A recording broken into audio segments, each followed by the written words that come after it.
लहराते हुए तिरंगे के सामने गर्व से तनी हुई गर्दन, गर्व से उठा हुआ मस्तक। ईशान्य भारत के कोने कोने से आए हुए युवकों को राष्ट्र प्रेम के धागे से बांधने वाला सील, यानी students experience in inter state living. सन 1962 में चीन ने ईशान्य भारत पर आक्रमण किया और सारा देश हड़बड़ा कर जाग उठा। भारतीय सेना जान हथेली पर लेकर युद्ध कर रही थी। पद्मनाभ आचार्य और दिलीप परांजपे की जोड़ी पहुंची सीधे ईशान्य भारत में परिस्थिति का जायजा लेने के लिए। हम अपने आप को भारत माता के जय कहते हैं रोज शाखा में, पर भारत को नहीं जानते हैं। तो जानना चाहिए। दूसरों को दोष देना आसान के काम है। तो देखें, असम देखें, ये पूरा देखें क्यों हो रहा है इस तरह से। सील प्रकल्प में पूर्वोत्तर भारत से छात्र आते हैं, देश के अन्य प्रांतों में परिवारों में रहते हैं। वैसे ही देश के अन्य प्रांतों से पूर्वोत्तर भारत में भी छात्र जाते हैं। और सबसे बड़ी विशेषता इस प्रकल्प की यह है कि जाने वाले छात्र, चाहे वो पूर्वोत्तर में जाने वाले रहे या पूर्वोत्तर से आने वाले रहे, ये परिवारों के साथ रहते हैं। उन परिवारों में रहते हैं जिनके परिवारों में इनके उम्र के कोई बच्चे, लड़के या लड़कियां रहे, ताकि वो अपनी एम्बिशंस, अपने फ्यूचर प्लान्स, अपने जो भी विजन है उसको शेयर कर सकें। देश की एक दृष्टि से देखा जाएगा तो जो थॉट प्रोसेस है, उस थॉट प्रोसेस से किसी न किसी कारण से कटा हुआ रहने से इस देश का विकास नहीं हुआ, इस क्षेत्र का विकास नहीं हुआ। और विकास नहीं होने से वहाँ छात्रों को, युवकों को रोजगार की संधि उपलब्ध नहीं है। देश के अन्य प्रांतों में, जैसे पुणे में, मुंबई में, बंगलोर में, चंडीगढ़ में कई सारे पूर्वोत्तर के छात्र पढ़ने के लिए आते हैं। सील के माध्यम से हम वहाँ उनको सुविधा दिलवाते हैं, उनको रहने की व्यवस्था करने का प्रयास करते हैं। और अलग अलग राज्यों में जो नॉर्थ ईस्ट हेल्प डेस्क चलता है, वहाँ की लोकल पुलिस के माध्यम से और वहाँ की लोकल सरकार के माध्यम से, उस हेल्प डेस्क में भी सील का एक योगदान रहा है।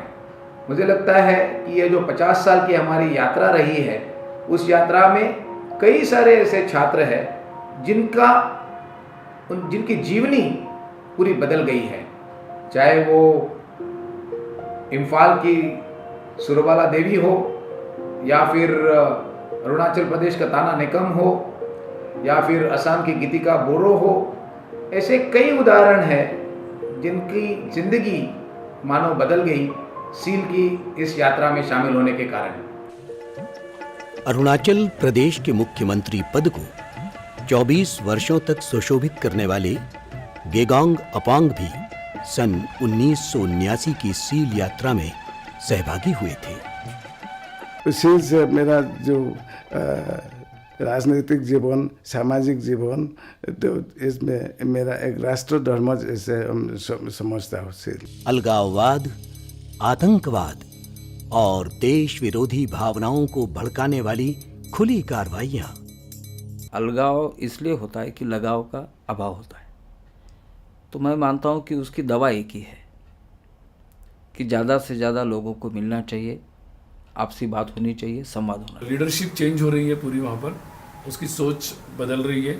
ये एक बहुत बड़ी अचीवमेंट है कि जहाँ एक तरफ ये चलता था कि भाई अपने अधिकारों के लिए बंदूक उठाओ और लड़ाई करो, आज संविधान के दायरे में भारत की जो एक सांस्कृतिक धारा है, उन रिश्तों की समझ वहाँ पर बढ़ रही है। और उस कारण से हम किस तरह से एक है, इस भावना का बहुत बढ़ावा मिला है। सम्माननीय व्यक्तियों से भेंट मुलाकातों से ही ईशान्य भारत के युवकों के व्यक्तित्व का निर्माण होता गया है। इस मातृभूमि से सम्मानपूर्ण रिश्ता जोड़ने की सीख देने वाली ये मुलाकातें युवकों का आत्मसम्मान बढ़ाती हैं और इस संस्कृति से उनकी नाल सदा के लिए जुड़ जाती है। सारी विविधताओं को समझना उनके बारे में एक आकलन बनना, उनके प्रति एक सम्मान की भावना बढ़ना, और अंततोगत्वा हम सब एक ही भारत माता के बेटे बेटियां हैं, इस धारणा को मजबूत करना, ये मैं मानता हूँ कि सील के कारण हो पाया है। सील के कारण से संगठन में मजबूती और नई दिशा और नई ताकत आई है, और एसीएल के माध्यम से पूर्वांचल के बारे में जागृति सारे देश में हुआ है। सील की यात्रा के परिणाम स्वरूप भारत के अन्य हिस्सों से आए और अन्य हिस्सों से ईशान्य भारत में गए सैकड़ों युवकों के कारण एकता, समन्वय और प्रेम के सैकड़ों सेतुओं का निर्माण हुआ है। यह जो एक जानकारी का अभाव कुछ साल पहले हम महसूस करते थे, उस जानकारी के अभाव को हमने कम करने का एक प्रयास जरूर किया है। आप सबके माध्यम से 50 साल तक हम इस प्रयास को आगे बढ़ाते रहे हैं। देश के सभी स्थानों पर हमें लोगों ने इसमें भरपूर सहयोग दिया है। फिर से एक बार हम आपको आह्वान करेंगे कि यह जो यात्रा आगे बढ़ने वाली है और एक जो नया प्रयास, एक नया जो हम डायमेंशन उसमें जोड़ने वाले हैं कि वहाँ के छात्रों का, वहाँ के युवकों का स्किल्स डेवलपमेंट और कैपेसिटी बिल्डिंग हो, जिसके कारण वहाँ एम्प्लॉयबल यूथ और एंटरप्रेन्योर यूथ की संख्या बढ़े। आप सबको विनती है कि इस हमारे प्रयास में आप हमारा सहयोग करें। बहुत बहुत धन्यवाद।